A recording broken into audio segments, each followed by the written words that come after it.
بسم اللہ الرحمن الرحیم۔ السلام علیکم دوستو، آج بات کرتے ہیں بولی والی کمیٹی کے حوالے سے کہ شریعت اس کے بارے میں کیا کہتی ہے اور اسلام میں کس قدر اس کی ممانعت ہے۔ اس سے پہلے آپ سے گزارش ہے، اگر آپ نے ابھی تک ہمارے چینل کو سبسکرائب نہیں کیا تو جلدی سے ہمارے چینل کو سبسکرائب کریں اور بیل آئیکن کے اس بٹن کو ضرور دبائیں تاکہ ہر ویڈیو کا بآسانی نوٹیفیکیشن آپ کو مل سکے۔ تو بات کرتے ہیں بولی کی کمیٹی سے کہ اس کی شرعی حیثیت کیا ہے۔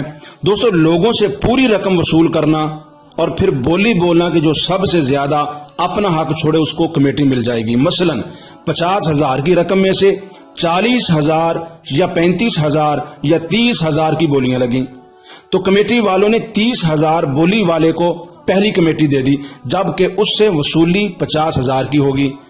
اب بقایا 20,000 تمام ممبروں میں تقسیم ہوں گے۔ دوستو، اب سوچنے کی بات ہے کہ 50,000 دے کر اس نے 30,000 کی وصولی اور 20,000 کی چھوٹ کا فیصلہ کیوں کیا؟ کوئی پاگل تھا؟ بے وقوف تھا؟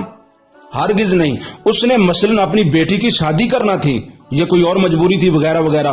پس ایک مجبور، غریب، شریف اور سادہ انسان کی مجبوری سے ناجائز فائدہ اٹھایا گیا اور اس کا حق مارا گیا، جو سراسر ظلم و بددیانتی ہے، سنگ دلی ہے، باطل طور پر دوسروں کا مال ہڑپ کرنا ہے، لہذا یہ حرام ہے۔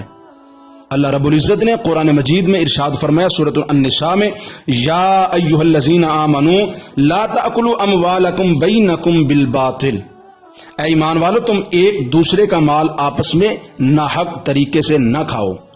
پس بولی کی کمیٹی شرعاً اسی زمرے میں آتی ہے، لہذا یہ حرام ہے۔ لہذا عوام کو ان بولی والی کمیٹیوں کے چکر میں نہیں پڑنا چاہیے، کیونکہ اللہ تعالیٰ نے واضح ارشاد فرما دیا، لا تأکلوا اموالکم بینکم بالباطل، یعنی ایک دوسرے کا مال باطل طریقے سے مت کھاؤ۔ اللہ پاک سب کو عمل کرنے کی توفیق عطا فرمائے۔